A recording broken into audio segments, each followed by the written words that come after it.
नमस्कार, मैं हूं अंकुर और आप देख रहे हैं सत्य हिंदी का न्यूज बुलेटिन। एक नजर अब तक की सुर्खियों पर। हिमाचल प्रदेश की कांग्रेस सरकार संकट में घिर गई है। हिमाचल प्रदेश के मुख्यमंत्री सुखविंदर सिंह सुक्खू के नेतृत्व को लेकर सवाल उनके विधायक ही उठाने लगे हैं। मंगलवार को राज्यसभा चुनाव में कांग्रेस के 6 विधायकों ने पार्टी लाइन से हटकर बीजेपी उम्मीदवार हर्ष महाजन को वोट किया था और कांग्रेस उम्मीदवार अभिषेक मनु सिंह भी हार गए थे। अब बुधवार को सुक्खू कैबिनेट से विक्रमादित्य सिंह ने इस्तीफा दे दिया है। विक्रमादित्य सिंह हिमाचल प्रदेश के पूर्व मुख्यमंत्री वीरभद्र सिंह के बेटे हैं। विक्रमादित्य सिंह की मां प्रतिभा सिंह हिमाचल प्रदेश कांग्रेस के अध्यक्ष हैं। कहा जाता है कि प्रतिभा सिंह खुद सीएम बनना चाहती थीं, लेकिन 2022 के विधानसभा चुनाव में कांग्रेस आलाकमान ने सुखविंदर सिंह सुक्खू को सीएम बनाया था। विक्रमादित्य सिंह ने इस्तीफा देते हुए कहा कि चुनाव के दौरान ऐसी कोई होर्डिंग नहीं थी जिस पर वीरभद्र सिंह की तस्वीर नहीं थी। मतदान से एक दिन पहले पार्टी की तरफ से अखबारों में विज्ञापन दिया गया और वीरभद्र सिंह की तस्वीर के साथ कहा गया कि उन्हें याद रखना, जिन्होंने हमें समर्थन दिया उनके प्रति मेरी जवाबदेही है। मेरे लिए यह भरोसा ज्यादा बड़ा है ना कि पद। लेकिन पिछले 1 साल में विधायकों की अनदेखी हुई है। विधायकों की आवाज दबाने की कोशिश की गई है। लगातार इन विषयों को पार्टी हाईकमान के सामने उठाया गया है, लेकिन इसे गंभीरता से नहीं लिया गया। इसी का नतीजा है कि हम यहाँ पहुँच गए हैं। उन्होंने कहा कि मेरा इस समय में इस सरकार में बने रहना ठीक नहीं होगा, इसलिए मैं इस्तीफा दे रहा हूँ। हिमाचल प्रदेश में कांग्रेस की सुखविंदर सिंह सुक्खू सरकार पर संकट के बादल मंडरा रहे हैं। अब अटकलें लगाई जा रही हैं कि भाजपा राज्य सरकार के खिलाफ अविश्वास प्रस्ताव ला सकती है। इस बीच बीजेपी डेलीगेशन ने बुधवार को राज्यपाल से मुलाकात की और सुक्खू सरकार के पास पूर्ण बहुमत न होने का दावा किया। आसान शब्दों में कहें तो बीजेपी अब सुक्खू सरकार के फ्लोर टेस्ट की मांग कर रही है। शायद इसी मांग को लेकर बीजेपी नेता राज्यपाल से मिल रहे हैं। राज्यपाल शिव प्रताप शुक्ला से मुलाकात पर हिमाचल प्रदेश की पूर्व सीएम जयराम ठाकुर ने कहा कि हाल ही में हिमाचल प्रदेश में जो घटनाक्रम हुआ उसके राजनीतिक दृष्टिकोण से ये कहा जा सकता है कि राज्य सरकार सत्ता में रहने का नैतिक अधिकार खो चुकी है। बता दें कि हिमाचल प्रदेश के लिए अगर बजट पास नहीं हो पाया तो सुक्खू सरकार गिर जाएगी। एक और हिमाचल प्रदेश की ओर सरकार में उठापटक चल रही है। दूसरी ओर विधानसभा अध्यक्ष ने भाजपा के 15 विधायकों को विधानसभा से निष्कासित कर दिया गया है। निष्कासित होने वाले नेता प्रतिपक्ष जयराम ठाकुर भी शामिल हैं। जयराम ठाकुर ने बुधवार सुबह ही राज्यपाल से मिलकर भाजपा विधायकों को सदन से निष्कासित करने की आशंका जताई थी। सोमवार को हिमाचल प्रदेश से राज्यसभा की एक सीट के लिए हुए मतदान में कांग्रेस के 6 विधायकों ने क्रॉस वोटिंग की और अब इसी के साथ राज्य की कांग्रेस सरकार पर संकट मंडरा रहा है। हालात को देखते हुए कांग्रेस के अध्यक्ष मल्लिकार्जुन खड़गे ने मामले को सुलझाने और शांत करने के लिए हरियाणा के पूर्व मुख्यमंत्री और पार्टी के वरिष्ठ नेता भूपेंद्र सिंह हुड्डा और कर्नाटक के डिप्टी सीएम डीके शिवकुमार को शिमला भेजने का फैसला किया है। इन दोनों नेताओं को बतौर पर्यवेक्षक उन 6 विधायकों से बात करने की जिम्मेदारी दी गई है जिन्होंने क्रॉस वोटिंग की। मंगलवार को हुए राज्यसभा चुनाव में उत्तर प्रदेश से बीजेपी के सभी 8 उम्मीदवारों को जीत हुई है। इसके बाद राज्यसभा चुनाव जीतने वाले सुधांशु त्रिवेदी ने दावा किया कि बीजेपी प्रदेश की सभी 80 लोकसभा सीटें जीतेगी।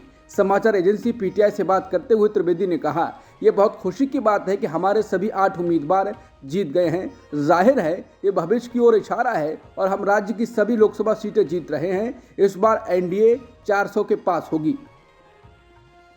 अप्रैल में खाली होने वाली 56 राज्यसभा सीटों में से बीजेपी ने मंगलवार को हुए चुनाव में 30 सीटों पर जीत हासिल की है। इनमें से पार्टी ने 20 पर निर्विरोध और 10 सीटों पर वोटिंग के बाद जीत हासिल की। इसके साथ ही राज्यसभा में बीजेपी की संख्या 97 हो गई है और बीजेपी के नेतृत्व वाले एनडीए की संख्या 117 हो जाएगी। इसके साथ ही 240 सदस्यीय सदन में एनडीए बहुमत के आंकड़े 121 से केवल 4 सीट दूर रह जाएगा। फिलहाल बीजेपी राज्यसभा में सबसे बड़ी पार्टी बनी हुई है। उसके पास राज्यसभा में 97 सदस्य हैं। इनमें 6 नामांकित सांसद भी शामिल हैं। बिहार में मंगलवार को महागठबंधन के 3 विधायक विधानसभा में सत्तारूढ़ पार्टी बीजेपी की तरफ बैठे। दरअसल हुआ ये कि लंच के बाद सत्र में आरजेडी की संगीता कुमारी और कांग्रेस के मुरारी गौतम और सिद्धार्थ सिंह को उप मुख्यमंत्री सम्राट चौधरी के साथ विधानसभा में दाखिल होते देखा गया। इसके बाद चौधरी ने इशारा किया और ये विधायक सत्ता पक्ष की ओर बैठ गए। सम्राट चौधरी बिहार बीजेपी के अध्यक्ष भी हैं। इससे पहले जब नीतीश कुमार सरकार का सदन में फ्लोर टेस्ट था और आरजेडी नेता और स्पीकर अवध बिहारी चौधरी के खिलाफ अविश्वास प्रस्ताव लाया गया था, तो आरजेडी के 3 विधायकों ने सत्तारूढ़ दल की तरफ बैठकर एनडीए का समर्थन किया था। लोकसभा चुनाव से पहले बहुजन समाज पार्टी को बड़ा झटका लगा है। बसपा नेता और आजमगढ़ से लोकसभा चुनाव में प्रत्याशी रहे शाह आलम गुड्डू जमाली समाजवादी पार्टी में शामिल हो गए।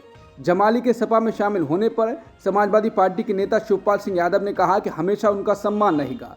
आज भारतीय जनता पार्टी ने देश के सामने संकट पैदा किया है, संविधान को बदलने की नीयत है और इसी के साथ साथ पूरी तरह से लोकतंत्र की जितनी भी मान्यताएं थीं उनको समाप्त करने की कोशिश की है। तो देश को बचाने का काम पीडीए के लोग करेंगे ही। पीडीए के साथ साथ देश में सबसे दुखी किसान, नौजवान और मुसलमान हैं। उसकी लड़ाई हम सब लोग मिलकर लड़ेंगे। आज हम गुड्डू जमाली और उनके साथ आए सभी का स्वागत करते हैं। केंद्र सरकार सीएए को लागू करने के लिए कमर कस चुकी है। केंद्रीय गृह मंत्रालय लोकसभा चुनाव की आदर्श आचार संहिता लागू होने से पहले मार्च में ही इसकी अधिसूचना जारी कर सकता है। सीएए का नोटिफिकेशन या अधिसूचना जारी होने के बाद पाकिस्तान, बांग्लादेश, अफगानिस्तान से धार्मिक आधार पर प्रताड़ित होकर भारत आने वाले गैर मुस्लिम शरणार्थियों को नागरिकता देने का रास्ता साफ हो जाएगा। मनी लॉन्ड्रिंग मामले में झामुमो नेता की गिरफ्तारी पूरी तरह से दुर्भावनापूर्ण है। ये बात मंगलवार को झारखंड हाईकोर्ट में पूर्व मुख्यमंत्री हेमंत सोरेन की ओर से पेश हुए वरिष्ठ वकील कपिल सिब्बल ने कही। हेमंत सोरेन की ओर से सुप्रीम कोर्ट के वरिष्ठ अधिवक्ता कपिल सिब्बल ने पक्ष रखते हुए कहा, यह शेड्यूल ऑफेंस का केस नहीं है। हेमंत सोरेन के खिलाफ मनी लॉन्ड्रिंग का कोई मामला नहीं बनता। जिस 8.5 एकड़ की विवादित जमीन को लेकर हेमंत सोरेन के खिलाफ कार्रवाई की गई है उसके किसी भी दस्तावेज में उनका नाम है ही नहीं। कुछ लोगों ने कह दिया कि ये जमीन हेमंत सोरेन की है और इसी पर विश्वास करते हुए ईडी जांच कर रही है। कांग्रेस ने मंगलवार को मोदी सरकार पर चुनाव से पहले झूठी कहानियां गढ़ने की हताशा में डेटा की विश्वसनीयता को नष्ट करने का आरोप लगाया। कांग्रेस ने कहा कि मोदी सरकार के अनुसार अगर देश में सिर्फ 7 करोड़ लोग ही गरीब हैं तो देश के 81 करोड़ लोगों को मुफ्त राशन क्यों देना पड़ रहा है। देश के 35 करोड़ लोगों के पास आवाजाही का कोई साधन और 45 करोड़ लोगों के पास टीवी क्यों नहीं है। रोजमर्रा की चीज़ों में भी गिरावट आई है जो साबित करता है कि लोग खर्च नहीं कर पा रहे हैं। कांग्रेस प्रवक्ता सुप्रिया श्रीनेत ने कहा, मोदी सरकार ने आत्मविश्वास से झूठ बोला लेकिन जमीनी हकीकत ने बड़े बड़े दावों में छेद कर दिया।